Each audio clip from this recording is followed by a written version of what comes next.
What's going on, good people? Happy Thursday to you. Good evening. Welcome. This is the Pro Fan Talk. My name is Marcus Thomas. Thank you for joining me. What's good, Sean Young? Always number one out the limo, my dude, my guy. What's happening, people? Just coming off that high, that Monday Night Football game, man. That's what you want to see out of your team. That's what you want to see out of that squad right there. Defense put up a good performance. Man, you can kind of bitch moan and complain about Gannon not blitzing enough, and I don't necessarily disagree. I wish he would blitz more. However, you cannot complain when you get 2 turnovers in the red zone. Just shut it down. Pick it up next week.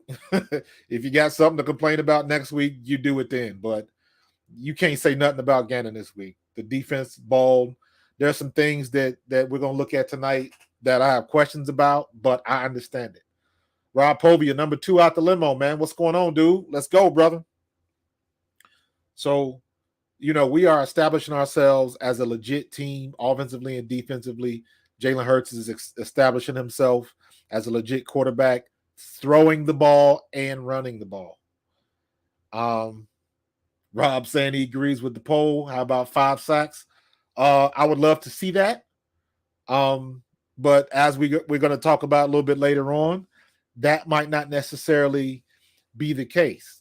If Gannon is doing this slow grind on defense, and I've seen people do that before, where you just you go a certain way until you don't have to or until you don't need to, because everybody knows there's a lot of things that we could do with our defense and with the talent we have on defense, and we're just not doing it.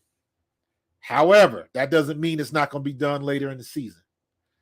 And the best way you can get over on somebody is when you come across when the time is necessary, when you present something that nobody has seen before. So now I don't know if he's holding back, the playbook, the defensive playbook, to just surprise everybody. Most times they don't do that. But if you're getting by with what you're doing, there's no need to add any wrinkles or anything like that. But at the same time, you can always tweak it. There's always things to make better. There's no such things.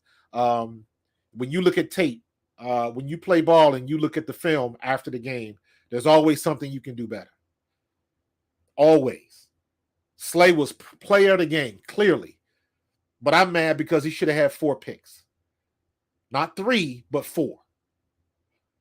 And I know it was some guys in the locker room after the game in the interviews making the joke about him getting on the jugs machine.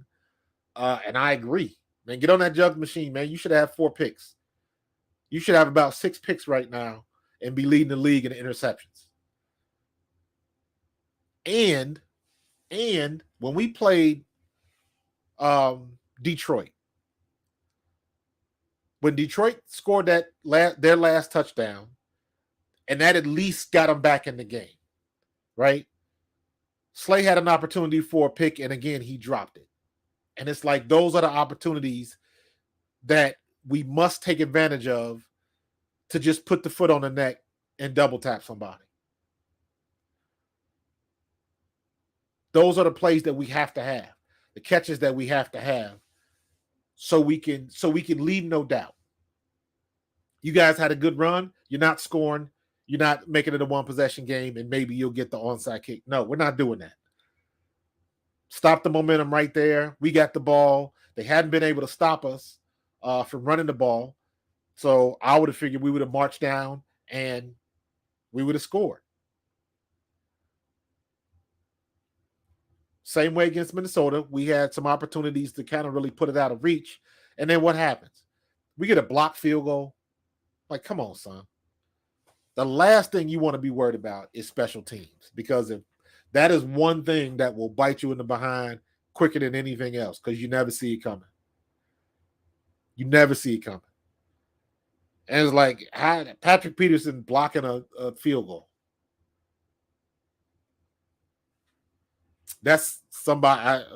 I didn't even go back and look at it yet, But the first thing I thought of was like, that's somebody being lazy.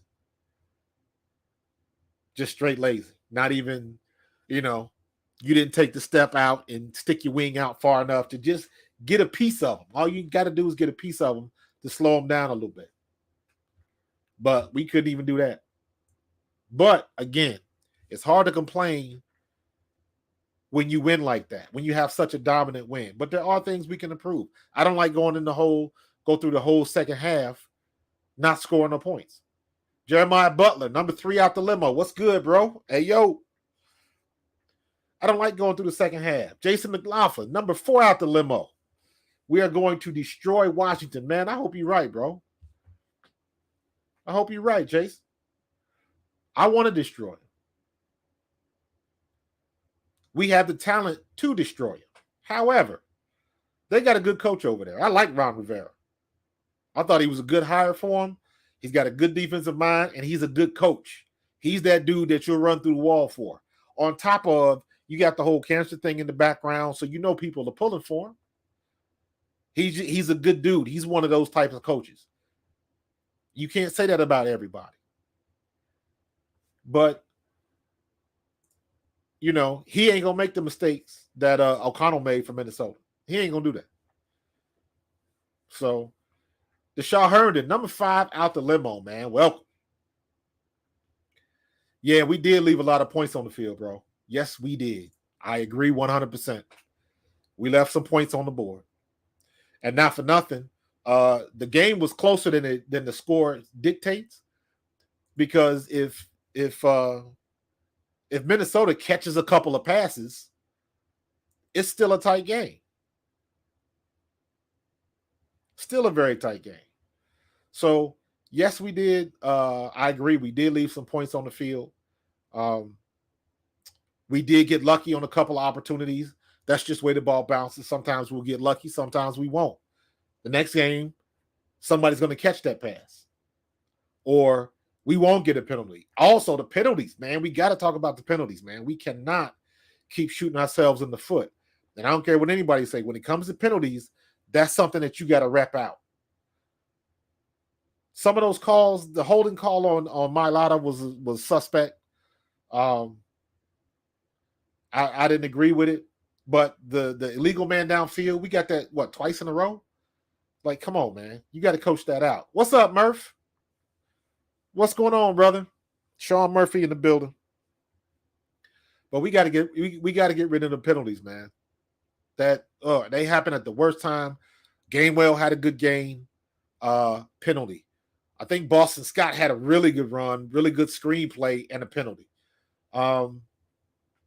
We can't do that, man. We cannot do that. Because it always comes at the expense of a big play. And we just can't have that. So, Pete, you agree with the poll? We're going to have at least 3 sacks? I'm hoping. I'm hoping Gannon is getting a little bit more confident with what he got, and he going to, drop the leash a little bit. Open the gate. Let them dogs hunt, man. But let me pause real quick because I wanted to do something. Let me see. We wanted to acknowledge Eagles lost Herb Lusk this week. Herb passed away. I believe it was either Sunday or Monday. I'm not sure. But Herb was like the team chaplain. He was the pastor for a lot of the alumni guys. Really, really good dude. I had a chance to get to know him. He's always at the alumni events. Me and him hung out. As you can see, both those pictures are from the Super Bowl party. Managed to get a picture of him with the trophy when we were all passing it around. So really good dude, man. Herb was one of those guys that when everything is going on, everybody would make sure Herb is all right. Make sure he didn't need anything. He's one of them OGs that everybody listens to, everybody respects. And so it was a big loss for the Eagle family, man. Real big loss. Great guy. He will be missed. So just wanted to send that acknowledge out to her. So rest in power, brother. Rest in God's glory, man. Now, Slay Day. Now, I've said this before, and I said this when we had the joint practice with Miami. When Slay got hurt on that play going up against the Cheetah, going up against Tyreek Hill, the one thing that I saw, nobody else really mentioned it. Slay was running with Tyreek Hill. No, he wasn't in front of him, but Tyreek Hill wasn't leaving him either. And so I've had the opportunity to go back and watch the film and look at Slay. His speed is vastly underrated. Way underrated. Jake Friel, what's going on, dude? Slay's speed is very, very underrated. No, he's a good corner. We all knew he was a good corner. But Slay does not run like he's 31 years old. And I forget sometimes that he is 31 years old. He's got some years in this game. And for him to be playing at an elite level right now, and he is playing at an elite level. He's not playing good football. There's a difference. He's playing at an elite level. He is what I would consider a shutdown corner. When you shut down the number one receiver in the NFL, arguably, people will argue that Justin Jefferson is the best receiver in the NFL right about now. You can argue that fact. You can disagree with it, but you can't disagree with the fact that at least he should be in the conversation. The boy in Oakland, Devontae Adams, Tyreek Hill, Justin Jefferson.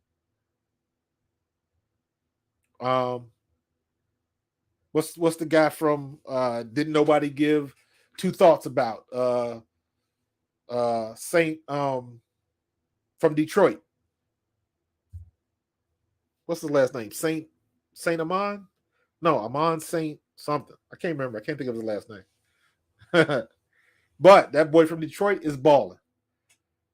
But I'm saying all that to say Justin Jefferson, whether you agree with him being number one or not, is in that conversation.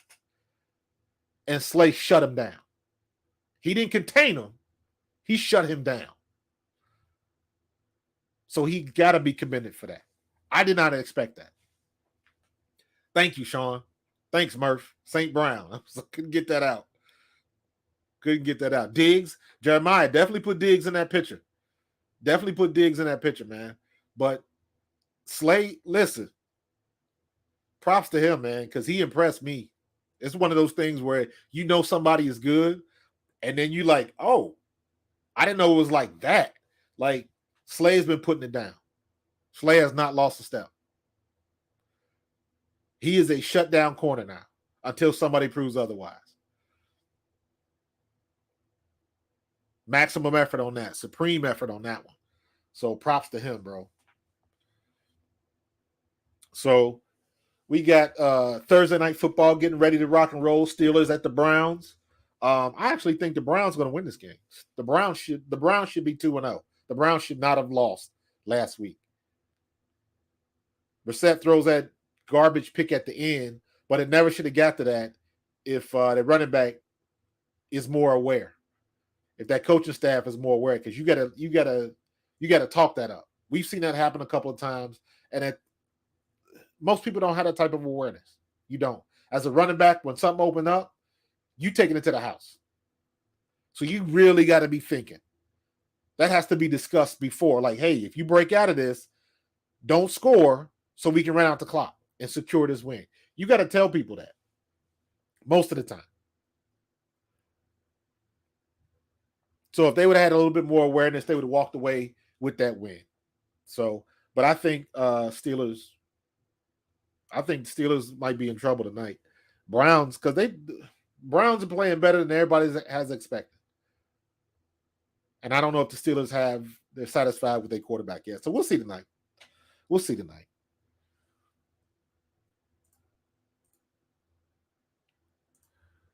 Got to give props to this dude right here.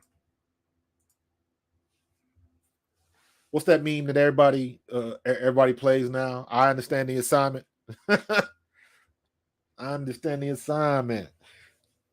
This young fella understands the assignment and understood what he needed to work on in the offseason. And he did that.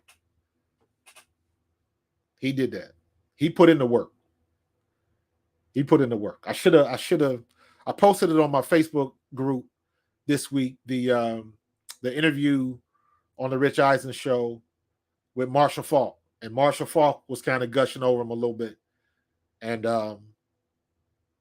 Marshall Faulk made the point to say, you can tell he's put in the work. And I agree. Everything that we've bitched about last year with Jalen Hurts, and mind you, and I've said this before, the criticisms of Jalen Hurts were valid. It wasn't Hurts haters. Well, you had haters that they go over the top. But the criticisms of Jalen Hurts were valid. The first time I did this show, we were talking about Jalen Hurts, and people were down on him. And I was like, you got to give him a chance. There's nothing wrong with his arm. All of that noodle arm crap, throw that out the window. You heard me say the long ball is overrated. It's overrated. You want to throw mid-level passes and let your playmakers make plays, and that's what's happened. He had the one dart that was, I believe, 54 yards?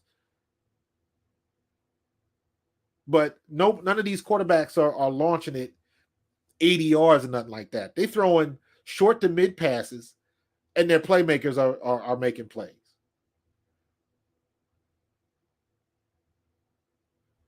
Donnie, you're right, dude. Timing is everything, man. Timing is everything. But you got to give him props because he put in the work. He put in the daggone work. Now, the one thing I did notice was Minnesota had a couple of soft rushes. They had some blitzes, but they had a couple of soft rushes, meaning that they come upfield, but they pause. So they don't overcommit themselves up the field because they know Jalen Hurts can slip right underneath them and move the sticks. So when you have a soft rush, you kind of hesitate, you kind of slow down your forward momentum because you're guarding against the run. Now, if you're going to do that, you got to have supreme confidence in your secondary and your linebackers. But the couple of times that they ran it, they ended up getting to Jalen. Well, at least he didn't have no good, big scramble gains during those times. So they ran it successfully, and I expect other teams to do the same thing because everybody's going to watch tape. And everybody's looking for some way to stop him.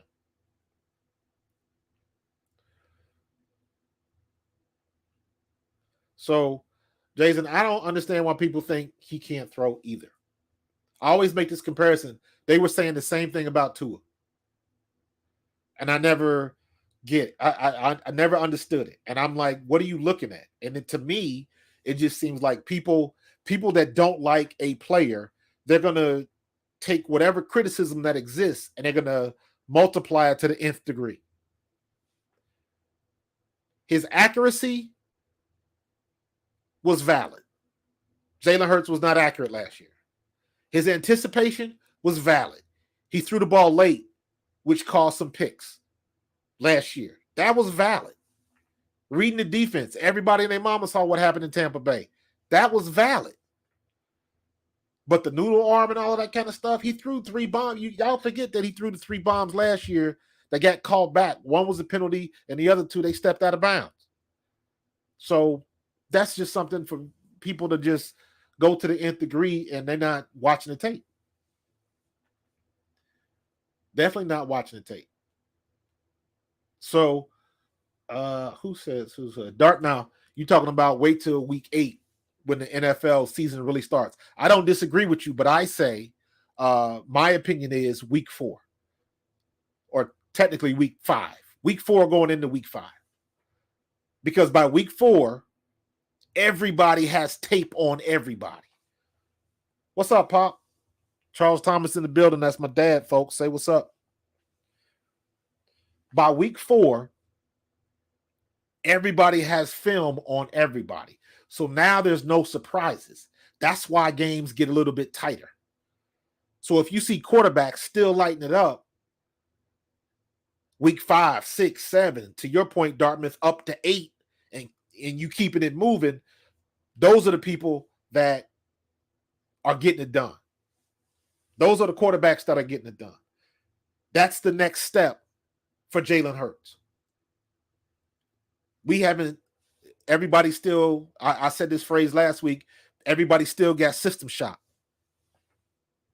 System shock means you're kind of playing on the fly because you haven't had a chance to scout anybody yet.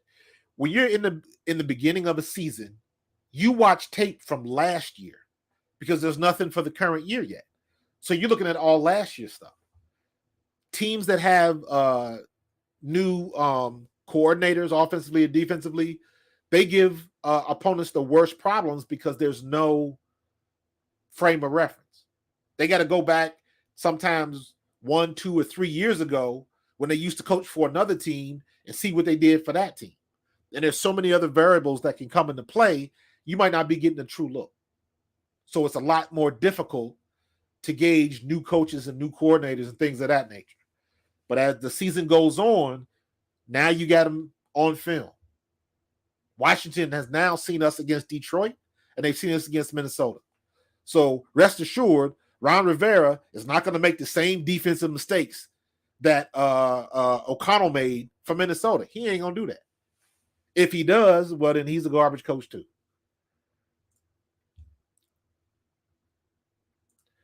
So we'll see what's going to happen. But you know how coaches get, especially when you get coaches that are tied to their system. That's been one of the criticisms of Gannon. He's tied to his system, and he's not going to, even though we got the horses that you would think that he would want to do some things differently. But he's sticking to his guns. And I don't necessarily disagree with that. I don't like the way it looks sometimes, but I understand that point. If you've ever coached anybody, I'm like this. If my job or my reputation is on the line, I'm going to do it my way. So that way there's no misunderstandings. So that way you can't say, well, I normally don't do this, but I tried it this way and we got lit up. Like, no, if you want to go out, you want to go out swinging with what you know. So I don't necessarily mind that. I just understand that there's some tweaks that Gannon needs to make. And we'll see that. If they can keep those scores down and keep doing what they've been doing, and Jalen keeps throwing the ball like he's throwing, we're going to be all right. Let me see.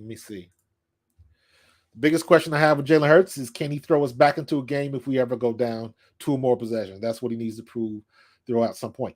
Hey, I agree wholeheartedly.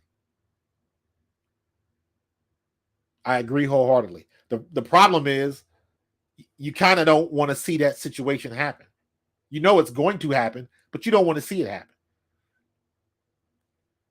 But with the things that he can do with his legs, because when you're trying to throw somebody back in the game, you got a lot of variables that are happening depending on what time it is, how much time you have left, who's hurt, who's not. All of those things come into play. So we'll have to see what happens. Deshaun, Gannon has to stop putting our DEs in coverage. We are going to talk about that. Matter of fact, since you on, we'll get back to Jalen in a minute. Let's talk about that. All right. Let's go back to the beginning. Because it's not just Hassan Reddick. I've seen BG, I've seen Sweat, and Reddick all go out in coverage. Now, in this particular play, I believe this is Josh Sweat. This is Sweat at the left end, but he'd be considered a linebacker. What they're doing is playing the 33 stack. This is Vic Fangio. This is the ideology right here. They're playing a 33 stack. And watch Sweat. He's going to drop back.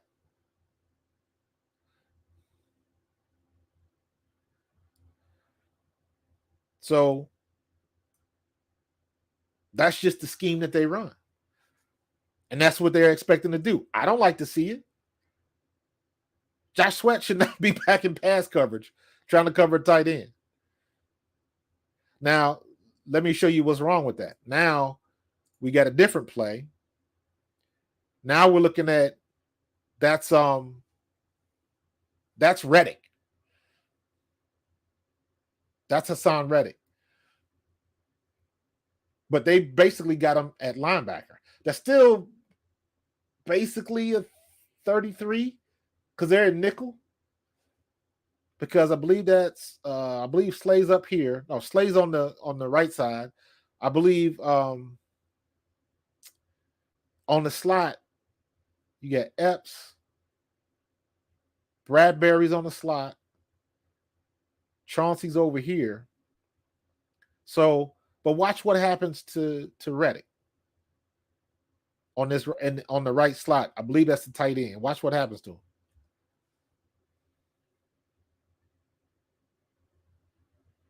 He can't cover that. Here's the problem with that. Not that he can't do it. Here's the problem with that. All it takes is one shift. One shift, one motion. If they're going to play this defense, what happens if they flip-flop? What happens if they shift, do a late motion, and all of a sudden Hassan Reddick is guarding Justin Jefferson, who's motioned or shifted to the slot? That's a mismatch. We're going to lose that chess battle. Which means, depending on what the routes at the top of the routes at the top are they going to clear out the two high guys and leave that middle wide open? If the wide receiver on the bottom, if he takes an angle route and runs right at the numbers, if he runs dead towards that the 10-yard marker right there, the 1 and 0, what is that high safety going to do? He's probably going to stay put, which means if the right side is staying on the right half, the left half is staying on that left quarter, what's going to happen is that middle is going to be wide open. We lose that chess match.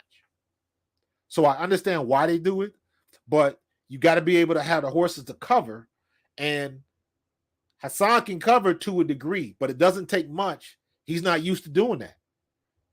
He ain't going to open up his hips and run with him like a DB would. So I look at Hassan Reddick more like a defensive end rather than a linebacker. Same thing with Brandon Graham. Brandon Graham's a defensive end, but sometimes he's in a linebacker situation. So he's a hybrid too. And in this defense, it's a hybrid thing. And it doesn't take much. I think he does his inside move because Kirk Cousins runs to the right. That was just a natural thing to do. And Hassan Reddick is not used to covering that. And again, rest assured that the other teams are watching this tape. So they're going to try, when they see this defense, they're going to have an audible to take advantage of that mismatch. That's the way teams do. That's what they're supposed to do. So now,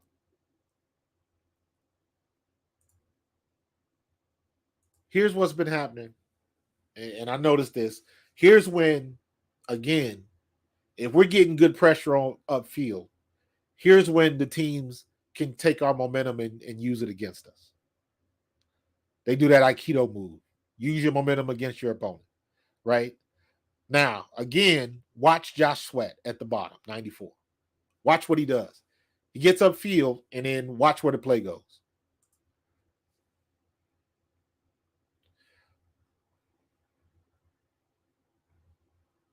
He jumps inside, and there's no way he's going to make that play. Again, that's an easy audible. If you see the defense, all you got to do, you take that outside set and keep your man inside. Give him a shove. He's not going to get upfield, and Jalen Reagor's got way too much speed coming flat for him to catch him.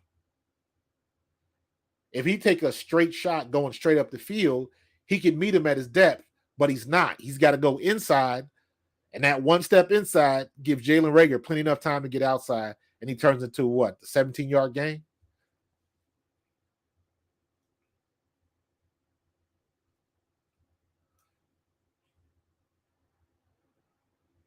Yep. So those are the things that teams are watching. And those are the things that the teams are looking for, and they're going to have hot audibles to specific defenses to take advantage of the matchup. If you guys follow me on social, you know I'm always talking about winning the battle on the chessboard. This is what I'm talking about. If Josh Sweat is the piece that we're using, and we can match him up against somebody that's faster that he can't cover, we win. The offense wins that battle. Same thing when we're playing. Teams know you don't want a defensive end to try to relegate the RPO, because Jalen Hurts is going to stick that foot in the ground, cut back, and make somebody lose their ankles. We can do that. So they have to adjust. They have to adjust. So these are the chess moves that these teams are doing, and that you have to take into account for how you're going to go about dealing with your next opponent.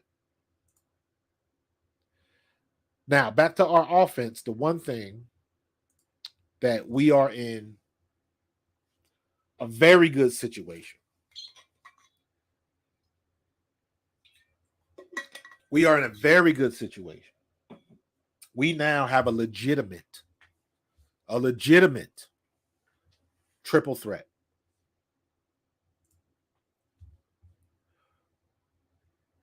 We are legit.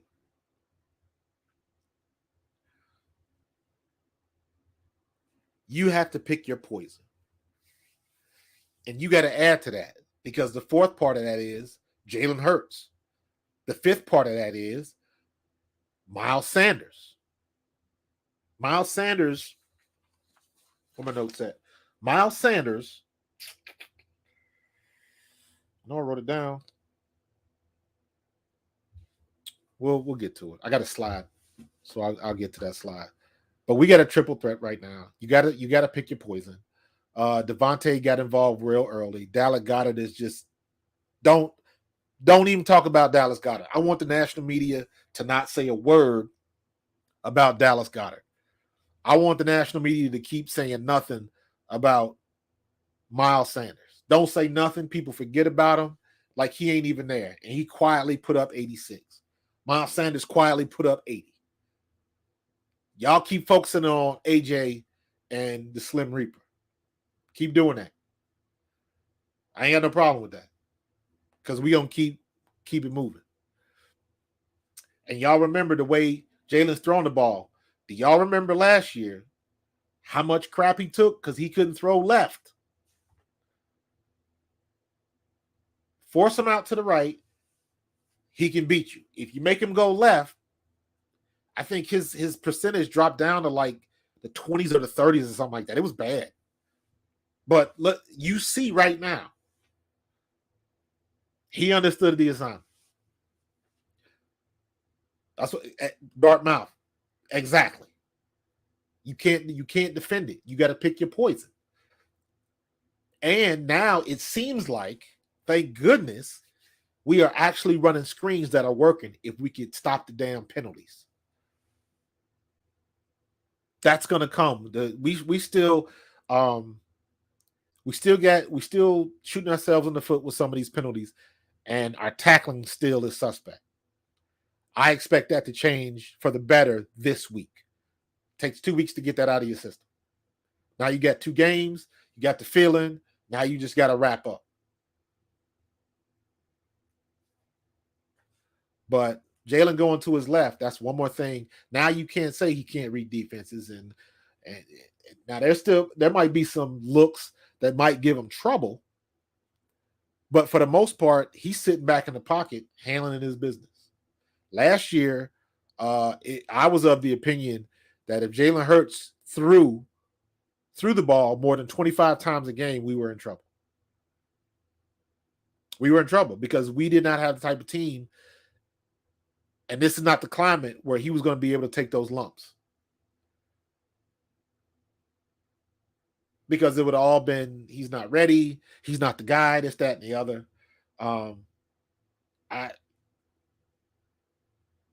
He just is not the climate. You know what I'm saying?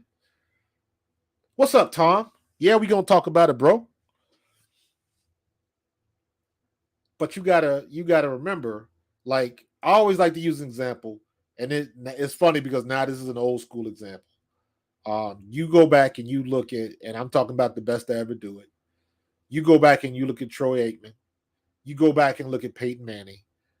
When they first got in the league, they threw picks like it was nobody's business.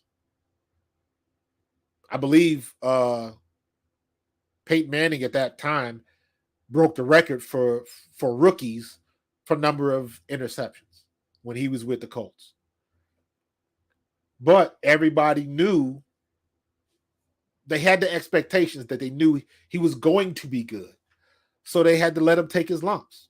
They weren't trying to kick him out of town and draft his replacement. None of that stuff. None of the stuff you see now because of social media. You had a process. You had to do your homework and make sure you had the best guy for the job. And you had to let him take his lumps because it's still the only way to do it. It ain't no quick mix at quarterback. So I'm glad we just got a guy that's willing to put in the work. Murph, I don't necessarily agree with that. It didn't work. Gainwell catches the ball. You know my rule. If it touches your hand, you're supposed to catch it. Now, the rush came that caused him to get rid of the ball a half second quicker than he wanted to. But it hit Gainwell square in the hands. You could tell he wasn't ready for it. The timing was off because of that rush, because of the pressure he had. So things like that are going to happen. I didn't mind it because it was about to go for a big game. So if it's not for that, 0.30 seconds that he didn't have, we wouldn't be having this conversation. So I don't necessarily I don't agree with it being a bad call. I thought it was a pretty good call. So my dad says we need to protect Hurts better. Like, Pop, you can't protect a running quarterback. The refs need to protect him better because he's taking them extra shots. But the one good thing about Hurts is he's been running out of trouble, especially against Detroit. He got out of there quick. Now, as the time goes on, the Eagles are going to develop more hot routes for different looks, hot routes for different teams, that sort of thing. So I don't think that's going to be much of a problem the further we get into the season. So yes, he needs to be protected, but when you run the ball like that, it comes with the territory. The Eagles are still doing a very good job running the ball. Offensive line has just been killing it. So not too much to complain about. Going into Washington, Curtis Samuel was the hot hand last week. I'll put Slay on Curtis, or is it going to be Terry McLaurin? I don't know. Who's their best receiver? And is their best receiver, would you take that person over Justin Jefferson? Because now that's the comparison. Slay has set the bar. So whoever he's playing against, would you take that guy over Justin Jefferson? Probably not. So I expect Slay to have a good game. Scary Terry. What's up, Brian? My guy. What's good, dude? I expected Terry McLaurin, they paid him, right? They gave him a nice contract. So he is a good receiver, but he's no Justin Jefferson. So I am expecting for Slay in our secondary to have a good game, because if you can hold him down, you should be able to hold anybody else. Y'all set the bar. The standard is a standard, and it only keeps rising, like Jalen said. And that's fair. You ball up, next, hey, Just like you on the court. You win, next group is coming. Trying to kick you off the court. So Slay, I don't know what planet he was on last week, but I hope he stays there. Whatever you're doing, man, keep doing. Whatever you're doing, if it's dancing with the cheerleaders, whatever it is, man, you keep doing what you're doing, bro. Because you have reached elite status right now. We'll see. I don't know if he's the best receiver on the team, but they're gonna roll him out there, and we got to have something for him. That's the bottom line. So I know he has potential. I know he can break away from you. He can run away from you. So you know what? Do what we've been doing. We got tape on him, game plan him, and we'll know what to do. I'm not worried about McLaurin. You just saw the tape on Hassan. If he could put his hand in the dirt, I'm going to have to go back and look at this from last year to see when he was with Carolina. He got 11 sacks. I want to see those sacks. Did he have his hand in the dirt or was he on 2? Because most of the time I'm seeing him, he's up. He's rushing from a 2-point position. He does not have his hand in the dirt in the sprinter stance ready to get off that ball. If he did that, he would probably have a little bit more pressure. I just don't think that he's doing it. If he is, I haven't seen it often. So I think he might end up being a late comer. He's not going to have the 11 sacks like he had last year. They're not playing him like that. So to have that type of expectation kind of is unrealistic. I would like to see him anywhere between 5 to 8 sacks this year. If he goes above that, that's gravy. But the way Gannon is running his defense, I don't see that happening. And that shouldn't be a fault to Hassan Reddick. That's the scheme that we're doing. The way it looks, the way things are going, TJ Edwards might lead the team in sacks. If Gannon keeps doing the blitzes like he did at the end of the game. If we can get some teams in positions like we had the Vikings at the end of the game where they thrown out everything because they got to score quick, then that gives you more opportunities because your team is pressing, and you know everything's going to be a pass, so you can release the blitz and you can do the stunts and the twists to get pressure because you know they're not going to get sneaky on you. They got to throw the ball because they got to score quick. That leaves you vulnerable. So I expect Hassan to get better. I don't think he's quite comfortable yet with the covering thing. He understands what he has to do, and he's doing it to the best of his ability. But we brought him over here for those 11 sacks. And they are not putting him in position to do that. That is not on him. That's a scheme issue. That falls back on Gannon. Gannon knows he can rush. So that's up to Gannon to put him in the right situation. He's not going to reach the quarterback every time he lines up outside the tackle or the tight end or something like that. It's just not going to happen because you know why? The other guys on the other side of the ball get paid too. So they can't expect him to just bull rush everybody. It ain't going to happen. He's a quick guy. He's a speed guy. He's going to beat you off the edge. He's going to dip that shoulder and go low and get around that tackle. Get to the quarterback's legs and either force him to throw it away or get him down. That's how he's going to do his thing. Watch his tape from last year. I'm going to do that this week just to see what it looked like last year. Because I remember he had 2 or 3 sacks against us last year, and he treated Mailata like a stepchild, man. It was bad. Mailata was not ready for that quickness. And again, when you somebody that's 6'8" and this guy can get low on you, it's harder for a big man to go low than when these guys come high. Then they can, plant them legs and get that strength behind them and extend them arms. And it's a wrap for you if you on defense. But if you stay low, it's hard for them to move 300-something pounds going backwards. Everybody's been through that situation where you tried to, if anybody out there that got kids and you running with your kids and you just at that age when the kids start moving them legs and little kids get real fast. They take them little steps, but they moving. And you try to backpedal to stay with them. You know how hard that is? Yeah, just imagine doing that at 330 pounds or something like that.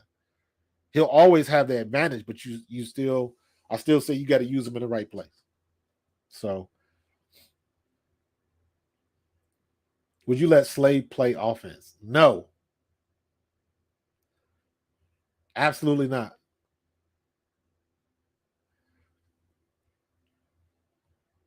Absolutely not.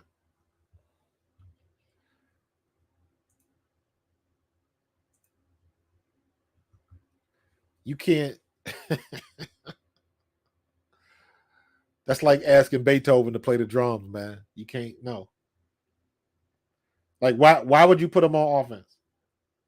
If you wanted to do a special play or something like that? Nah. Could he do it? You know what? No. All them drop picks he got? No. Leave him right where he is until he gets on that jugs machine. Hurts has amazing stamina. Dude, did you see the footage of him when he was at Bama squatting 605? Yeah. Yeah. That boy puts in the work, man. He puts in the work. Don't sleep on the importance of somebody having being a coach's kid. A lot of people don't understand what that means when you a coach's kid. Ain't nobody gonna coach you harder than your dad. So you already know, and he's spoken on this, you know, you got to hear it at practice. You got to hear it on the way home. You got to hear it at home. So, and especially, I think his dad was his high school coach.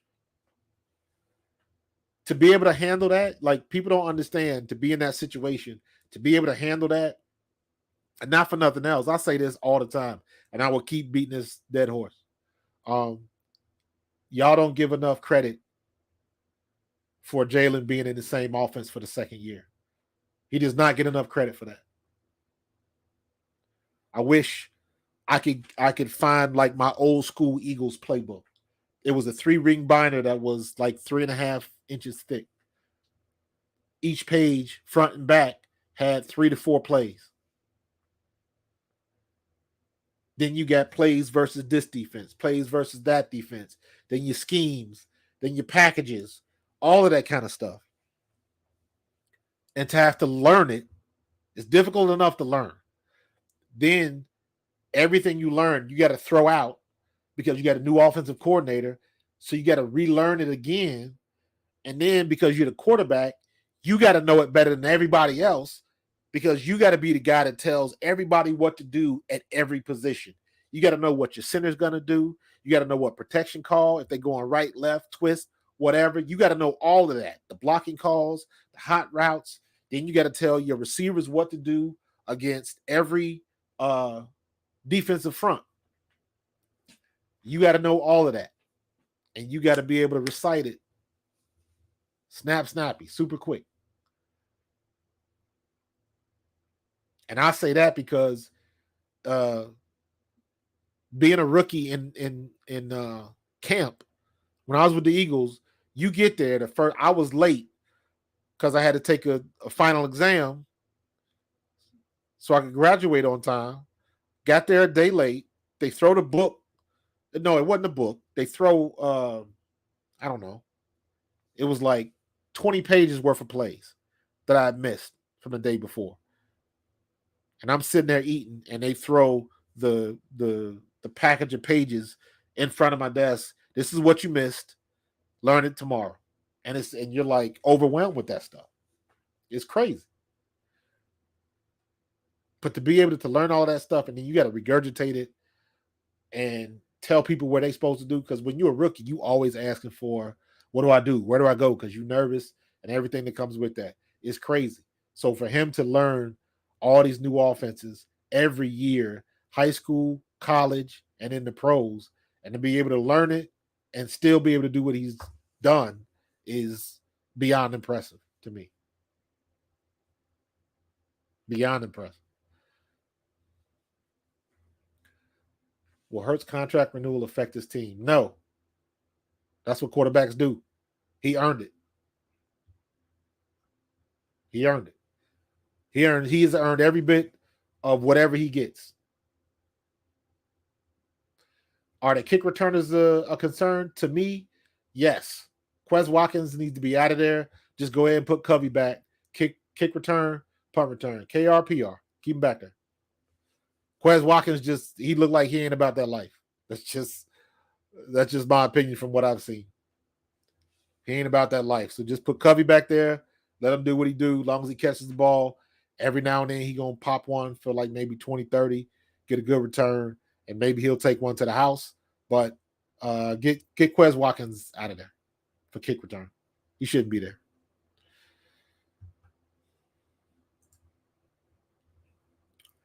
Miles has just been quiet and consistent. Keep doing what you're doing, bro. Don't change a thing. He put up a quiet 80 yards, 4.7 average against Minnesota. And for the year, he's averaging 5.9 per carry. Man, don't do a thing. Keep doing what you're doing. Eventually, he's going to pop one. Stay healthy. Hey, it's working. I don't want to hear his name in the media. Him and Goddard. I don't want to hear nothing about him. Because to me, it's just, I got to think about it. The minute you start talking about somebody, everybody's paying attention. And now you become the focus. Oh, no, he ain't going to get this on us. So it's like, no, don't say nothing. Dude, just keep doing what you're doing. Just keep running, bro. 5.9. You 6 yards a carry? You 6 yards a pop? Nah, dude, don't change a thing, bro. Keep handing that ball. Keep running behind Mailata. I will still complain. I don't like how we run out of gun, but, that ship is sailed. That's what they're going to do. But again, I can't really complain at 5.9. Can't complain, man. A running back's job is to get 4. If you get 4 3 times, that's a first down. So our job is to get at least 4. That's the goal. You at 5.9, bro. You keep on moving.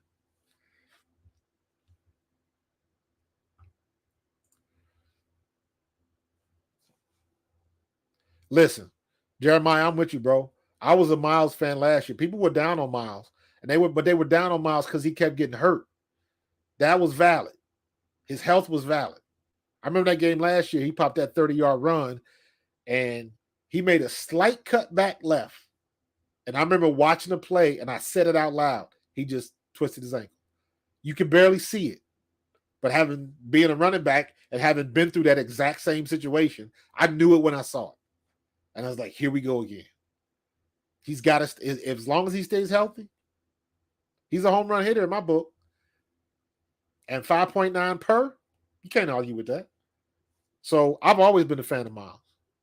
I still say he's the home run hitter.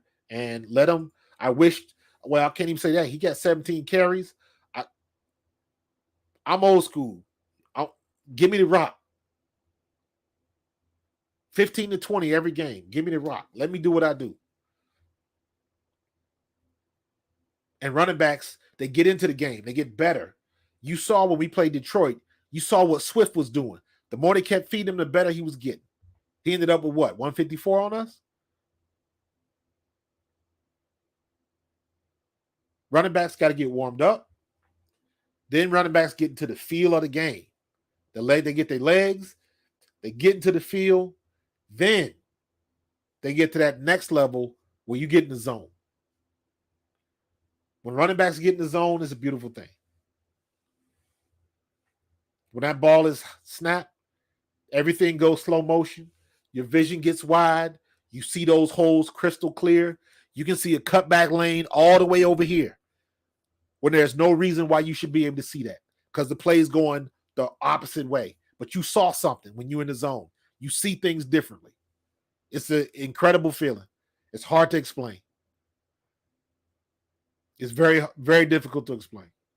It's like that stuff. It's almost like you remember that scene in remember the scene in the first Iron Man movie where he went to the Middle East and was helping the village, and the people came out and grabbed all the little kids and all the women, and in the hood you see all of the targets, and he launched all the and all the information came up, and all of a sudden it was like, and everybody died. That's what it's like being in the zone. You see everything. You process the information super fast, and you react super fast, and you do things that you don't normally do. It's crazy, but it's best feeling in the world as a running back.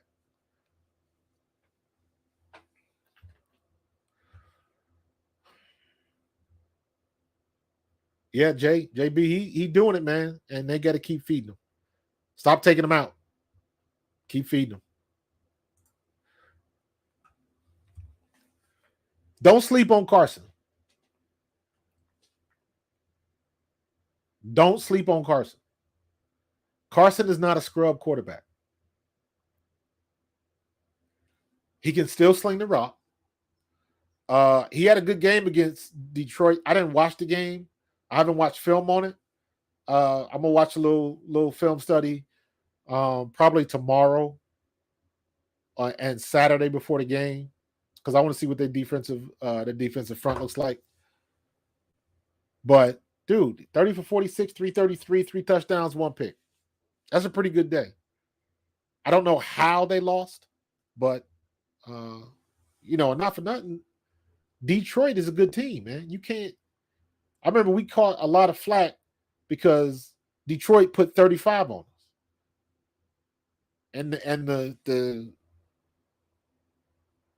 the outlook was there's no way that Detroit should put 35 on us. Not the Lions. These ain't the same old Lions, man. And I would think that these aren't the same old. Well, they was never the Commanders. There's a lot of jokes we can go with, but I'm gonna leave it alone. Different team. From some of the media stuff going on, it seems like Carson's may have learned his lesson, or he's got a different mindset now, and like he's just doing it a little bit differently. But I mean, listen, make no mistake, Carson Wentz is not a scrub by any stretch. Now, if we put him to the fire and he folds, you can talk all the smack you want to talk. But do not go and get going into this game because he's going to have a chip on his shoulder, and that boy can still sling that rock. Period.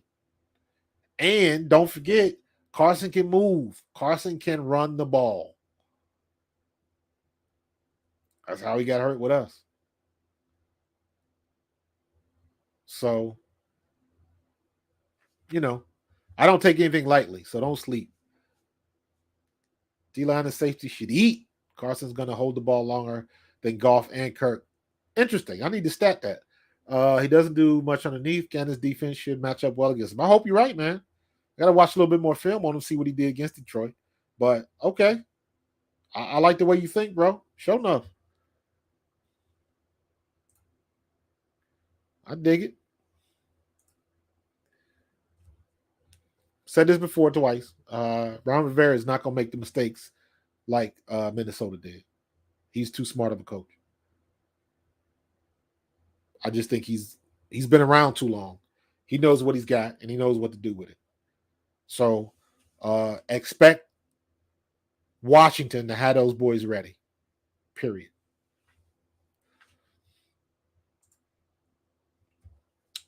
Gannon had a much better defensive scheme versus Minnesota. Some would like to see more blitzes. Some would still like to see more blitzes. I am one of those people, but you can't argue with the 2 turnovers in the red zone. The Eagles defense put it down. Players make plays.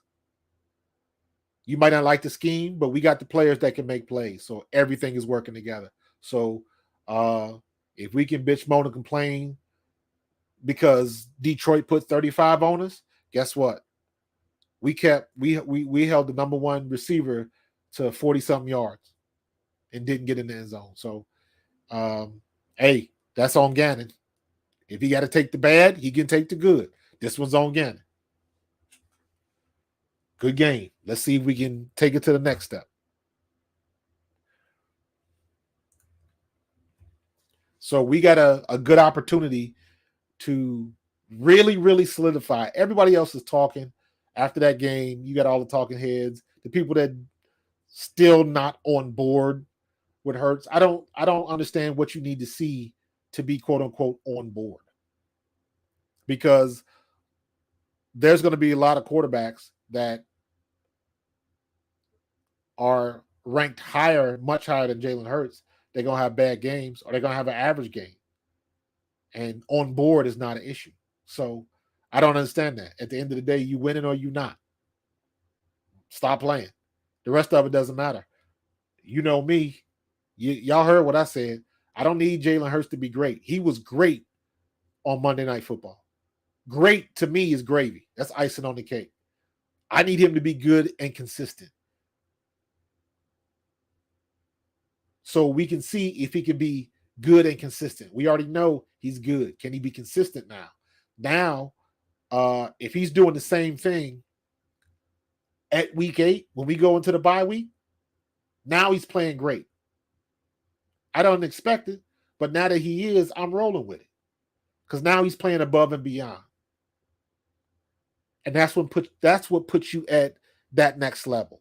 That's what quiets the questions. Is he our franchise quarterback? Because guess what? There's a lot of people that they pick the biggest and brightest star in the draft, and they don't turn out to be a franchise quarterback. What if we had Daniel Jones? Would it be the same? Zach Wilson, would it be the same? Trevor Lawrence, would it be the same? So keep it equal, man. Keep it moving. But we got a game to play. And I expect our boys to be ready. I expect our defense to be ready. And I expect our offense to be ready. And I expect Jalen Hurts to take another step in the right direction to be that dude, the Eagles franchise quarterback. So let's keep it popping. All right. I'm going to get out of here. Y'all enjoy your Thursday night. I think the Browns are going to take this one. But hit me up. I'm going to be posting a lot more videos with film clips on it, man. A lot more film study. Film is where it's at. The big guy in the sky don't lie, man. So if you want to see something, hit me up on my Facebook fan page, Pro Fan Talk. Hit me up on Twitter at Coach_Marcus06. I just redid my my Gmail, so I got an email, profantalk@gmail.com. So you can hit me up through email now. So yeah, we're gonna keep it moving. Tell somebody about me. Bring somebody next week. Everybody invite somebody to watch the show. We're gonna keep it moving, man. I'm trying to grow. Let's grow together. All right, I'm gonna get out of here. Y'all enjoy Thursday Night Football, and I will see y'all Sunday. Go Birds.